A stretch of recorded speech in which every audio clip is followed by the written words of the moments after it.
భద్రాచలం శ్రీ సీతారామచంద్రస్వామి వారి ఆలయంలో అభివృద్ధి పనులు ప్రారంభమయ్యాయి.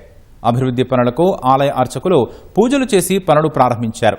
భద్రాద్రి ఆలయాన్ని గోదావరి పుష్కరాల పనులను 351 కోట్లతో అభివృద్ధి చేయాలని రాష్ట్ర ప్రభుత్వం నిర్ణయించింది.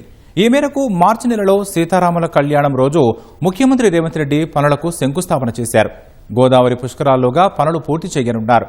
రోజురోజుకు పెరుగుతున్న భక్తుల రద్దీని దృష్టిలో ఉంచుకొని శ్రీరామనవమి పర్వదినం నాడు ఆలయ విస్తరణ పనులకు సీఎం శ్రీకారం చుట్టారు. ఆలయ అభివృద్ధి పనులపై మా ప్రతినిధి రవిచంద్ర అందిస్తున్న గ్రౌండ్ రిపోర్ట్ చూద్దాం.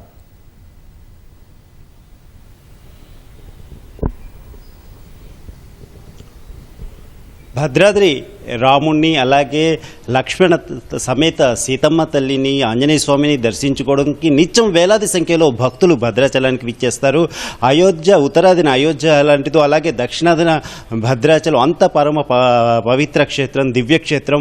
ఈ రాముడి దర్శనం కోసం వేలాదిగా వస్తున్నటువంటి భక్తులతో దృష్టిలో ఉంచుకొని ఆలయాన్ని విస్తరింపచేయాలని రాష్ట్ర ప్రభుత్వం ఆలయ విస్తరణ మాస్టర్ ప్లాన్లో భాగంగా ఆలయ విస్తరణ పనులకు శ్రీకారం చుట్టింది. మొదటి దశలో మొత్తం 586 కోట్లలో మొదటి దశ 351 కోట్లతోటి ఈ ఆలయ అభివృద్ధి పనులకు అంకురార్పణ జరిగింది. ఇవాళ 200,89 లక్షల పనులకు అధికారులు శ్రీకారం చుట్టారు. ఇవాళ ఉదయం ఇటు అర్చకులు అధికారులు సంయుక్తంగా శాస్త్రోక్తంగా పూజలు చేసి ఈ పనులను ప్రారంభించారు. మొత్తం ఇటు భద్రాద్రి పరిసర మొత్తం ఆలయం చుట్టూ ఈ పనులు జరగనున్నాయి. ఇవాళ నుంచి ముమ్మరంగా ఈ పనులు చేపడతామని చెప్పేసి అధికారులు చెప్తున్నారు. మొత్తం ఈ అభివృద్ధి పనులు చూసుకుంటే 200,89 లక్షలు. ఆ తర్వాత దీనికి టెండర్ ఒకే ఒక సంస్థ టెండర్ దక్కించుకుంది. గుత్తేదారు సాయంతో ఈ మొత్తం పనులన్నీ కూడా చేస్తున్నారు. అలాగే ఈ పూజల కోసం మొత్తం ఇటు అర్చకులు అధికారులు జిల్లా ప్రజాప్రతినిధులు హాజరయ్యారు, పూజలు చేశారు. మొత్తానికైతే ఇవాళ చాలా కీలకమైనటువంటి పనులకు శ్రీకారం పడి మార్చి 27న ముఖ్యమంత్రి రేవంత్ రెడ్డి ఈ పనులకు భూమి పూజ చేశారు.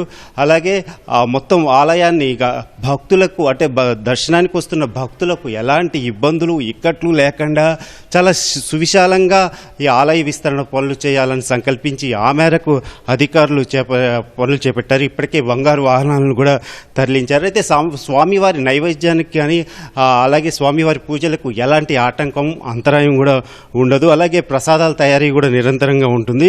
ఇక దీనిలో భాగంగా అంటే నగల మ్యూజియంలో ఉన్నటువంటి ఆభరణాలను లాకర్లకు బ్యాంక్ లాకర్లకు తరలించారు. అలాగే ఇక ఈ పనులు ఏవైతే పనులు ఉన్నాయో బేడి ఆంజనేయ స్వామి ఆలయం అలాగే రాముల వారి ఆలయాన్ని మాత్రం ముట్టుకోరు.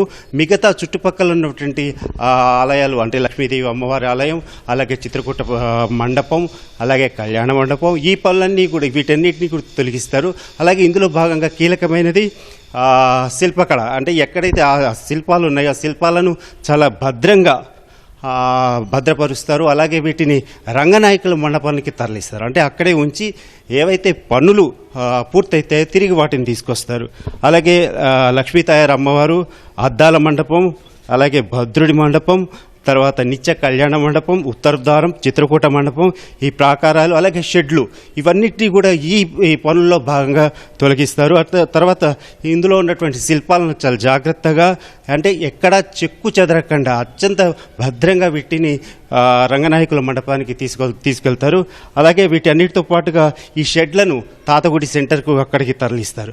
మొత్తం ఈ పనులన్నీ కూడా పుష్కరాల్లోపు పూర్తి చేస్తామని అధికారులు చెబుతున్నారు.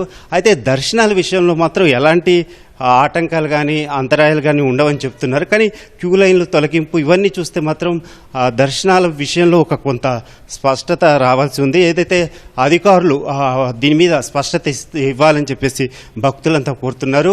ఇక ఒకసారి ఈ పనులు వీటితో పాటుగా వచ్చే సంవత్సరం జరిగే గోదావరి పుష్కర పనులు కనుక ఆ పనులు కూడా పూర్తయితే భద్రాద్రికి పెద్ద సంఖ్యలో భక్తులు వస్తారు, స్వామిని దర్శించుకుంటారు. ఎలాంటి ఇబ్బందులు కానీ ఎలాంటి ఇక్కట్లు లేకుండా చాలా సాఫీగా దర్శనాలు అవుతాయని చెప్పేసి అధికారులు చెప్తున్నారు.